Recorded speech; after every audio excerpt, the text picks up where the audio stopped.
Our Mutual Friend, by Charles Dickens. Book 3, A Long Lane. Chapter 16, The Feast of the Three Hobgoblins. The city looked unpromising enough as Bella made her way along its gritty streets. Most of its money mills were slackening sail, or had left off grinding for the day. The master millers had already departed, and the journeymen were departing. There was a jaded aspect on the business lanes and courts, and the very pavements had a weary appearance, confused by the tread of 1,000,000 feet. There must be hours of night to temper down the day's distraction of so feverish a place. As yet the worry of the newly stopped whirling and grinding on the part of the money mills seemed to linger in the air, and the quiet was more like the prostration of a spent giant than the repose of one who was renewing his strength. If Bella thought, as she glanced at the mighty bank, how agreeable it would be to have an hour's gardening there, with a bright copper shovel, among the money, still she was not in an avaricious vein. Much improved in that respect, and with certain half-formed images which had little gold in their composition dancing before her bright eyes, she arrived in the drug-flavoured region of Mincing Lane, with the sensation of having just opened a drawer in a chemist's shop. The counting-house of Chicksey, Veneering and Stobbles was pointed out by an elderly female accustomed to the care of officers, who dropped upon Bella out of a public-house, wiping her mouth, and accounted for its humidity on natural principles well known to the physical sciences, by explaining that she had looked in at the door to see what o'clock it was. The counting-house was a wall-eyed ground floor by a dark gateway, and Bella was considering, as she approached it, could there be any precedent in the city for her going in and asking for R. Wilfer, when whom should she see, sitting at one of the windows with the plate-glass sash raised, but R. Wilfer himself, preparing to take a slight refection. On approaching nearer, Bella discerned that the refection had the appearance of a small cottage loaf and a pennyworth of milk. Simultaneously with this discovery on her part, her father discovered her, and invoked the echoes of Mincing Lane to exclaim, "My gracious me!" He then came cherubically flying out without a hat, and embraced her, and handed her in. "For it's after hours, and I am all alone, my dear," he explained, "and am having, as I sometimes do when they are all gone, a quiet tea." Looking round the office as if her father were a captive, and this his cell, Bella hugged him and choked him to her heart's content. "I never was so surprised, my dear," said her father. "I couldn't believe my eyes. Upon my life, I thought they had taken to lying. The idea of your coming down the lane yourself! Why didn't you send the footman down the lane, my dear?" "I have brought no footman with me, Pa." "Oh, indeed! But you have brought the elegant turnout, my love?" "No, Pa." "You never can have walked, my dear?" "Yes, I have, Pa." He looked so very much astonished that Bella could not make up her mind to break it to him just yet. "The consequence is, Pa, that your lovely woman feels a little faint, and would very much like to share your tea." The cottage loaf and the pennyworth of milk had been set forth on a sheet of paper on the window-seat. The cherubic pocket-knife, with the first bit of the loaf still on its point, lay beside them where it had been hastily thrown down. Bella took the bit off and put it in her mouth. "My dear child," said her father, "the idea of your partaking of such lowly fare! But at least you must have your own loaf and your own pennyworth. One moment, my dear. The dairy is just over the way and round the corner." Regardless of Bella's dissuasions, he ran out, and quickly returned with the new supply. "My dear child," he said, as he spread it on another piece of paper before her, "the idea of a splendid—" and then looked at her figure and stopped short. "What's the matter, Pa?" of a splendid female,' he resumed more slowly, 'putting up with such accommodation as the present. Is that a new dress you have on, my dear?' 'No, Pa, an old one. Don't you remember it?' 'Why, I thought I remembered it, my dear.' 'You should, for you bought it, Pa.' 'Yes, I thought I bought it, my dear,' said the cherub, giving himself a little shake, as if to rouse his faculties. 'And have you grown so fickle that you don't like your own taste, Pa dear?' 'Well, my love,' he returned, swallowing a bit of the cottage loaf with considerable effort, for it seemed to stick by the way, 'I should have thought it was hardly sufficiently splendid for existing circumstances.' 'And so, Pa,' said Bella, moving coaxingly to his side instead of remaining opposite, 'you sometimes have a quiet tea here all alone? I am not in the tea's way if I draw my arm over your shoulder like this, Pa?' 'Yes, my dear, and no, my dear. Yes to the first question, and certainly not to the second. Respecting the quiet tea, my dear, why, you see, the occupations of the day are sometimes a little wearing, and if there's nothing interposed between the day and your mother, why, she is sometimes a little wearing too.' 'I know, Pa.' 'Yes, my dear. So sometimes I put a quiet tea at the window here, with a little quiet contemplation of the lane, which comes soothing between the day and domestic—' 'Bliss,' suggested Bella sorrowfully. 'And domestic bliss,' said her father, quite contented to accept the phrase. Bella kissed him. 'And it is in this dark, dingy place of captivity, poor dear, that you pass all the hours of your life when you are not at home?' 'Not at home, or not on the road there, or on the road here, my love. Yes. You see that little desk in the corner?' 'In the dark corner, furthest both from the light and from the fireplace, the shabbiest desk of all the desks?' 'Now, does it really strike you in that point of view, my dear?' said her father, surveying it artistically with his head on one side. 'That's mine. That's called Rumty's perch.' 'Whose perch?' asked Bella with great indignation.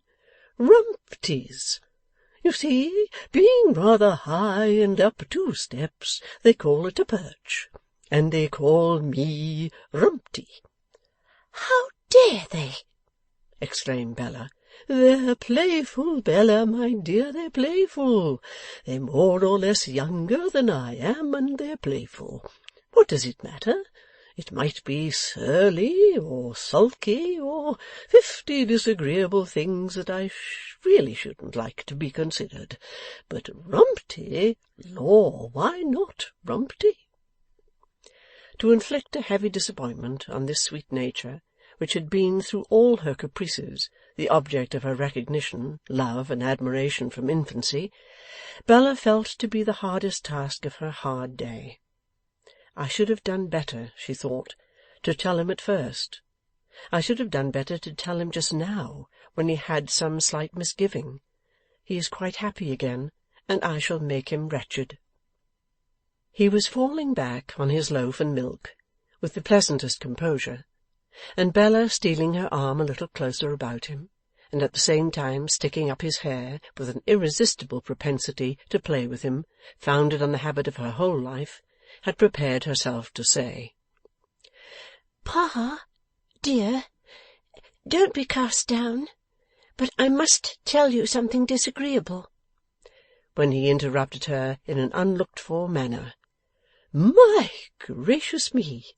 he exclaimed, invoking the Mincing Lane echoes as before. 'This is very extraordinary.' 'What is, Pa?' 'Why, here's Mr Rokesmith now. No, no, Pa, no, cried Bella, greatly flurried. Surely not. Yes, there is. Look here. Sooth to say, Mr. Rokesmith not only passed the window, but came into the counting-house. And not only came into the counting-house, but, finding himself alone there with Bella and her father, rushed at Bella and caught her in his arms with the rapturous words, "My dear, dear girl, my gallant, generous, disinterested, courageous, and noble girl!" And not only that even, which one might have thought astonishment enough for one dose. But Bella, after hanging her head for a moment, lifted it up and laid it on his breast, as if that were her head's chosen and lasting resting-place. "I knew you would come to him, and I followed you," said Rokesmith. "My love, my life, you are mine." To which Bella responded, "Yes, I am yours, if you think me worth taking." And after that seemed to shrink to next to nothing in the clasp of his arms, partly because it was such a strong one on his part, and partly because there was such a yielding to it on hers. The cherub, whose hair would have done for itself under the influence of this amazing spectacle what Bella had just now done for it, staggered back into the window-seat from which he had risen, and surveyed the pair with his eyes dilated to their utmost. "But we must think of dear Pa," said Bella. "I haven't told dear Pa. Let us speak to Pa." Upon which they turned to do so. "I wish first, my dear," remarked the cherub faintly, "that you'd have the kindness to sprinkle me with a little milk, for I feel as if I was going." In fact, the good little fellow had become alarmingly limp, and his senses seemed to be rapidly escaping from the knees upward. Bella sprinkled him with kisses instead of milk, but gave him a little of that article to drink, and he gradually revived under her caressing care. "We'll break it to you gently, dearest Pa," said Bella. "My dear," returned the cherub, looking at them both, "you broke so much in the first gush, if I may so express myself, that I think I am equal to a good large breakage now." "Mr. Wilfer," said John Rokesmith, excitedly and joyfully, "Bella takes me, though I have no fortune, even no present occupation, nothing but what I can get in the life before us. Bella takes me." "Yes, I should rather have inferred, my dear sir," returned the cherub feebly, "that Bella took you from what I have within these few minutes remarked." "You don't know, Pa," said Bella, "how ill I have used him." "You don't know, sir," said Rokesmith, "what a heart she has." "You don't know, Pa," said Bella, "what a shocking creature I was growing when he saved me from myself." "You don't know, sir," said Rokesmith, "what a sacrifice she has made for me." "My dear Bella," replied the cherub, still pathetically scared, "and my dear John Rokesmith, if you will allow me so to call you." "Yes, do, Pa, do," urged Bella. "I allow you, and my will is his law, isn't it, dear John Rokesmith?" There was an engaging shyness in Bella, coupled with an engaging tenderness of love and confidence and pride, in thus first calling him by name, which made it quite excusable in John Rokesmith to do what he did. What he did was, once more, to give her the appearance of vanishing as aforesaid. "I think, my dears," observed the cherub, "that if you could make it convenient to sit one on one side of me and the other on the other, we should get on rather more consecutively and make things rather plainer. John Rokesmith mentioned a while ago that he had no present occupation." "None," said Rokesmith. "No, Pa, none," said Bella. "From which I argue," proceeded the cherub, "that he has left Mr Boffin?" "Yes, Pa, and so Stop a bit, my dear. I wish to lead up to it by degrees. And that Mr. Boffin has not treated him well. Has treated him most shamefully, dear Pa, cried Bella, with a flashing face. Of which, pursued the cherub, enjoining patience with his hand, a certain mercenary young person, distantly related to myself, could not approve. Am I leading up to it right? Could not approve, sweet Pa, said Bella, with a tearful laugh and a joyful kiss.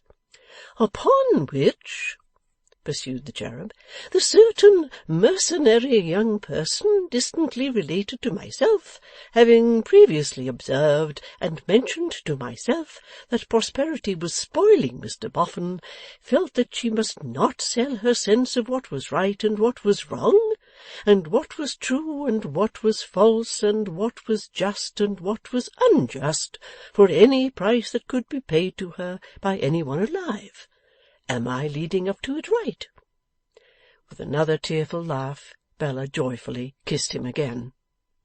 And therefore, the cherub went on in a glowing voice, as Bella's hand stole gradually up his waistcoat to his neck, this mercenary young person, distantly related to myself, refused the price, took off the splendid fashions that were part of it, put on the comparatively poor dress that I had last given her, and trusting to my supporting her in what was right, came straight to me. Have I led up to it? Bella's hand was round his neck by this time, and her face was on it. The mercenary young person, distantly related to myself, said her good father, did well. The mercenary young person, distantly related to myself, did not trust to me in vain. I admire this mercenary young person, distantly related to myself, more in this dress than if she had come to me in China silks, cashmere shawls, and Golconda diamonds. I love this young person dearly. I say to the man of this young person's heart, out of my heart and with all of it, my blessing on this engagement betwixt you, and she brings you a good fortune when she brings you the poverty she has accepted for your sake, and the honest truths. The staunch little man's voice failed him as he gave John Rokesmith his hand, and he was silent, bending his face low over his daughter. But not for long. He soon looked up, saying in a sprightly tone, And now, my dear child, if you think you can entertain John Rokesmith for a minute and a half, I'll run over to the dairy and fetch him a cottage loaf and a drink of milk, that we may all have tea together. It was, as Bella gaily said, like the supper provided for the 3 nursery hobgoblins at their house in the forest, without their thunderous low growlings of the alarming discovery. Somebody's been drinking my milk. It was a delicious repast, by far the most delicious that Bella or John Rokesmith or even R. Wilfer had ever made. The uncongenial oddity of its surroundings, with the 2 brass knobs of the iron safe of Chicksey, Veneering, and Stobbles staring from a corner like the eyes of some dull dragon, only made it the more delightful. To think, said the cherub, looking round the office with unspeakable enjoyment, that anything of a tender nature should come off here is what tickles me. To think that ever I should have seen my Bella folded in the arms of her future husband here, you know. It was not until the cottage loaves and the milk had for some time disappeared, and the foreshadowings of night were creeping over Mincing Lane, that the cherub by degrees became a little nervous, and said to Bella as he cleared his throat, Have you thought at all about your mother, my dear? Yes, Pa. And your sister Lavvy, for instance, my dear? Yes, Pa. I think we had better not enter into particulars at home. I think it will be quite enough to say that I had a difference with Mr. Boffin and have left for good. John Rokesmith, being acquainted with your ma, my love,' said her father, after some slight hesitation, 'I need have no delicacy in hinting before him that you may perhaps find your ma a little wearing.' 'A little patient, Pa?'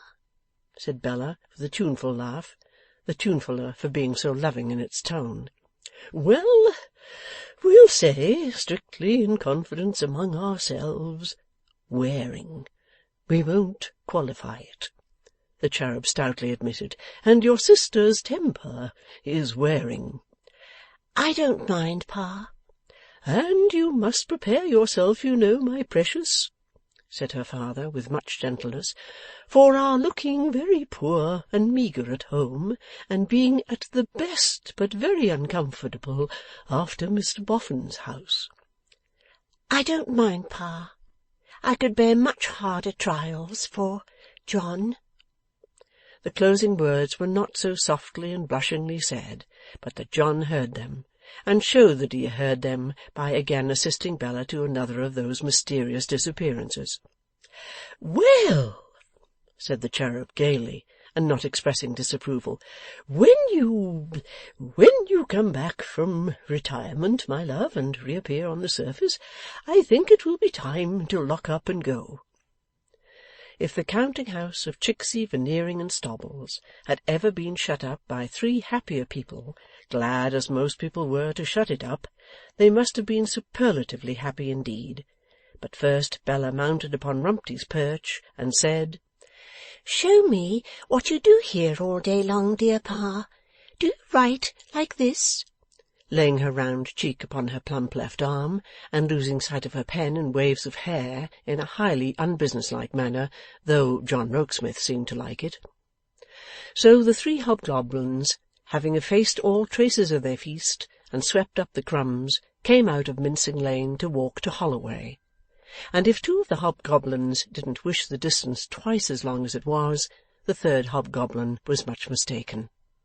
Indeed, that modest spirit deemed himself so much in the way of their deep enjoyment of the journey that he apologetically remarked, 'I think, my dears, I'll take the lead on the other side of the road, and seem not to belong to you.'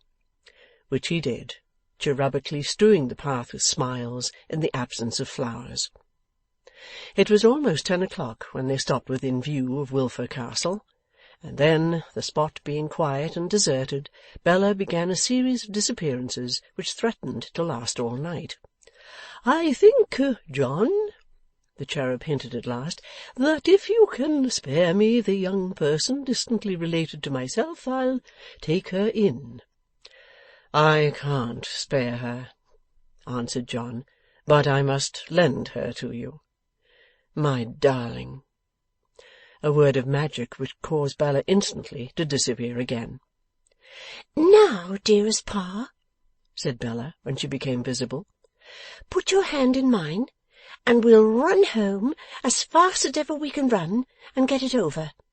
Now, Pa, once—' 'My dear,' the cherub faltered with something of a craven air, 'I was going to observe that if your mother—' 'You mustn't hang back, sir, to gain time,' cried Bella, putting out her right foot.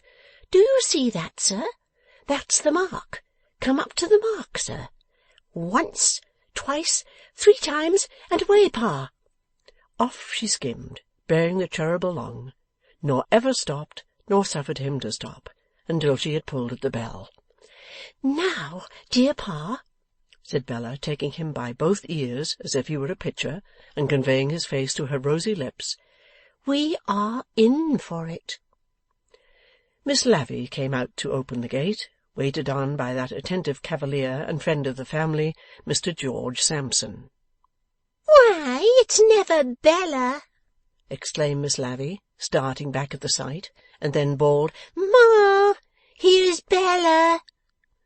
This produced, before they could get into the house, Mrs Wilfer, who, standing in the portal, received them with ghostly gloom and all her other appliances of ceremony. 'My child is welcome, though unlooked for,' said she, at the time presenting her cheek as if it were a cool slate for visitors to enrol themselves upon. "You too, R.W., are welcome, though late. Does the male domestic of Mrs Boffin hear me there?" This deep-toned inquiry was cast forth into the night for a response from the menial in question. "There is no one waiting, Ma dear," said Bella. "There is no one waiting?" repeated Mrs Wilfer in majestic accents. "No, Ma dear." A dignified shiver pervaded Mrs Wilfer's shoulders and gloves, as who should say, an enigma, and then she marched at the head of the procession to the family keeping-room, where she observed, "Unless, R.W., who started on being solemnly turned upon, you have taken the precaution of making some addition to our frugal supper on your way home, it will prove but a distasteful one to Bella. Cold neck of mutton and a lettuce can ill compete with the luxuries of Mr Boffin's board." "Pray don't talk like that, Ma dear," said Bella. "Mr Boffin's board is nothing to me." But here Miss Lavinia, who had been intently eyeing Bella's bonnet, struck in with, "Why, Bella!" "Yes, "Lavvy, I know." The irrepressible lowered her eyes to Bella's dress, and stooped to look at it, exclaiming again, "Why, Bella!" "Yes, Lavvy, I know what I have got on. I was going to tell Ma when you interrupted. I have left Mr Boffin's house for good, Ma, and I have come home again." Mrs Wilfer spake no word, but, having glared at her offspring for a minute or two in an awful silence, retired into her corner of state backward, and sat down, like a frozen article on sale in a Russian market. "In short, dear Ma," said Bella, taking off the depreciated bonnet and shaking out her hair, "I have had a very serious difference with Mr Boffin on the subject of his treatment of a member of his household, and it's a final difference, and there's an end of all." "And I am bound to tell you, my dear," added R.W. submissively, "that Bella has acted in a truly brave spirit and with a truly right feeling, and therefore I hope, my dear, you'll not allow yourself to be greatly disappointed." "George," said Miss Lavvy, in a sepulchral warning voice, founded on her mother's, "George Sampson, speak. What did I tell you about those Boffins?" Mr Sampson, perceiving his frail bark to be labouring among shoals and breakers, thought it safest not to refer back to any particular thing that he had been told, lest he should refer back to the wrong thing. With admirable seamanship he got his bark into deep water by murmuring, "Yes, indeed." "Yes, I told George Sampson, as George Sampson tells you," said Miss Lavvy, "that those hateful Boffins would pick a quarrel with Bella as soon as her novelty had worn off. Have they done it, or have they not? Was I right, or was I wrong? And what do you say to us, Bella, of your Boffins now?" "Lavvy and Ma," said Bella, "I say of Mr and Mrs Boffin what I always have said, and I always shall say of them what I always have said. But nothing will induce me to quarrel with any one to-night. I hope you're not sorry to see me, Ma dear," kissing her, "and I hope you're not sorry to see me, Lavvy," kissing her too, "and as I notice the lettuce Ma mentioned on the table, I'll make the salad." Bella playfully setting herself about the task, Mrs Wilfer's impressive countenance followed her with glaring eyes, presenting a combination of the once popular sign of the Saracen's Head with a piece of Dutch clockwork, and suggesting to an imaginative mind that from the composition of the salad her daughter might prudently omit the vinegar. But no word issued from the majestic matron's lips, and this was more terrific to her husband, as perhaps she knew, than any flow of eloquence with which she could have edified the company. "Now, Ma dear," said Bella in due course, "the salad's ready, and it's past supper time." Mrs Wilfer rose, but remained speechless. "George," said Miss Lavinia in her voice of warning, "Ma's chair." Mr Sampson flew to the excellent lady's back, and followed her up close, chair in hand, as she stalked to the banquet. Arrived at the table, she took her rigid seat, after favouring Mr Sampson with a glare for himself, which caused the young gentleman to retire to his place in much confusion. The cherub, not presuming to address so tremendous an object, transacted her supper through the agency of a third person, as, "Mutton to your ma, Bella, my dear," and "Lavvy, I dare say your ma would take some lettuce if you were to put it on her plate."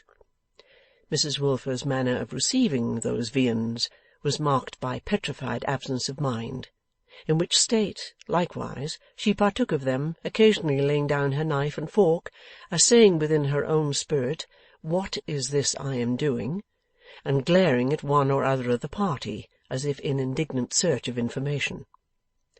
A magnetic result of such glaring was, that the person glared at could not by any means successfully pretend to be ignorant of the fact, so that a bystander, without beholding Mrs Wilfer at all, must have known at whom she was glaring, by seeing her refracted from the countenance of the beglared one. Miss Lavinia was extremely affable to Mr Sampson on this special occasion, and took the opportunity of informing her sister why. "It was not worth troubling you about, Bella, when you were in a sphere so far removed from your family as to make it a matter in which you could be expected to take very little interest," said Lavinia, with a toss of her chin. "But George Sampson is paying his addresses to me." Bella was glad to hear it. Mr Sampson became thoughtfully red, and felt called upon to encircle Miss Lavinia's waist with his arm, but, encountering a large pin in the young lady's belt, scarified a finger, uttered a sharp exclamation, and attracted the lightning of Mrs Wilfer's glare. "George is getting on very well," said Miss Lavinia, which might not have been supposed at the moment, "and I dare say we shall be married one of these days. I didn't care to mention it when you were with your Here Miss Lavinia checked herself in a bounce, and added more placidly, when you were with Mr and Mrs Boffin, but now I think it sisterly to name the circumstance." "Thank you, Lavvy dear. I congratulate you." "Thank you, Bella. The truth is, George and I did discuss whether I should tell you, but I said to George that you wouldn't be much interested in so paltry an affair, and that it was far more likely you would rather detach yourself from us altogether than have him added to the rest of us." "That was a mistake, dear Lavvy," said Bella. "It turns out to be," replied Miss Lavinia. "But circumstances have changed, you know, my dear. George is in a new situation, and his prospects are very good indeed. I shouldn't have had the courage to tell you so yesterday, when you would have thought his prospects poor and not worth notice, but I feel quite bold to-night." "When did you begin to feel timid, Lavvy?" inquired Bella with a smile.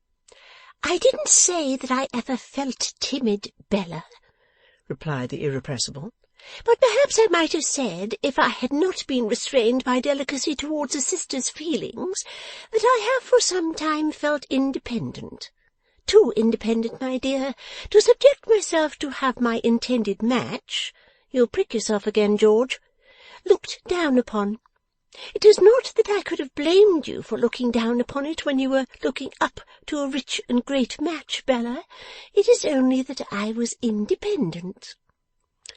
Whether the irrepressible felt slighted by Bella's declaration that she would not quarrel, or whether her spitefulness was evoked by Bella's return to the sphere of Mr George Sampson's courtship, or whether it was a necessary fillip to her spirits that she should come into collision with somebody on the present occasion, anyhow she made a dash at her stately parent now with the greatest impetuosity. "Ma, pray don't sit staring at me in that intensely aggravating manner. If you see a black on my nose, tell me so. If you don't, leave me alone." "Do you address me in those words?" said Mrs Wilfer. "Do you presume?" "Don't talk about presuming, Ma, for goodness' sake. A girl who is old enough to be engaged is quite old enough to object to be stared at as if she was a clock." "Audacious one!" said Mrs. Wilfer. "Your grandmamma, if so addressed by one of her daughters at any age, would have insisted on her retiring to a dark apartment." "My grandmamma," returned Lavvy, folding her arms and leaning back in her chair, "wouldn't have sat staring people out of countenance, I think." "She would," said Mrs. Wilfer. "Then it's a pity she didn't know better," said Lavvy. "And if my grandmamma wasn't in her dotage when she took to insisting on people's retiring to dark apartments, she ought to have been. A pretty exhibition my grandmamma must have made of herself.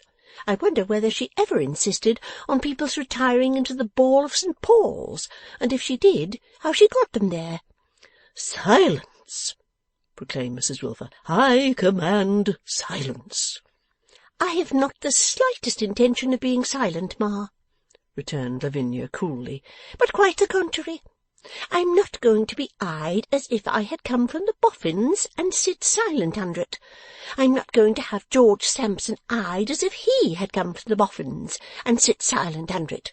If Pa thinks proper to be eyed as if he had come from the Boffins also, well and good. I don't choose to, and I won't." Lavinia's engineering having made this crooked opening at Bella, Mrs. Wilfer strode into it.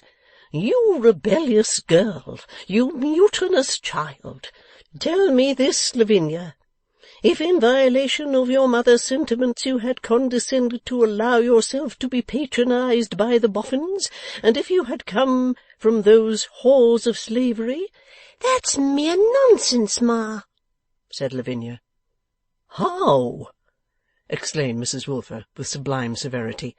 "Halls of slavery, Ma, is mere stuff and nonsense," returned the unmoved Irrepressible.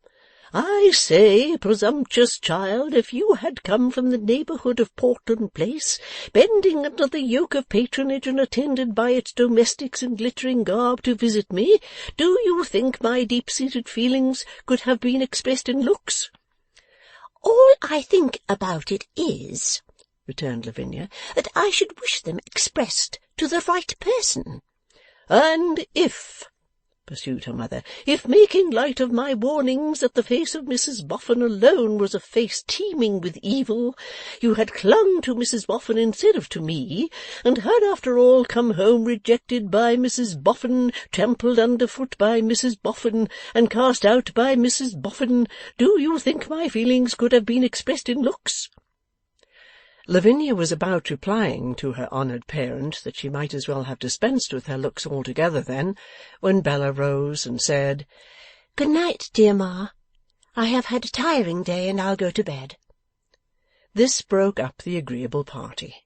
Mr. George Sampson shortly afterwards took his leave, accompanied by Miss Lavinia with a candle as far as the hall, and without a candle as far as the garden gate. Mrs. Wilfer, washing her hands of the Boffins, went to bed after the manner of Lady Macbeth, and R.W. was left alone among the dilapidations of the supper-table in a melancholy attitude. But a light footstep roused him from his meditations, and it was Bella's. Her pretty hair was hanging all about her, and she had tripped down softly, brush in hand, and barefoot, to say good night to him.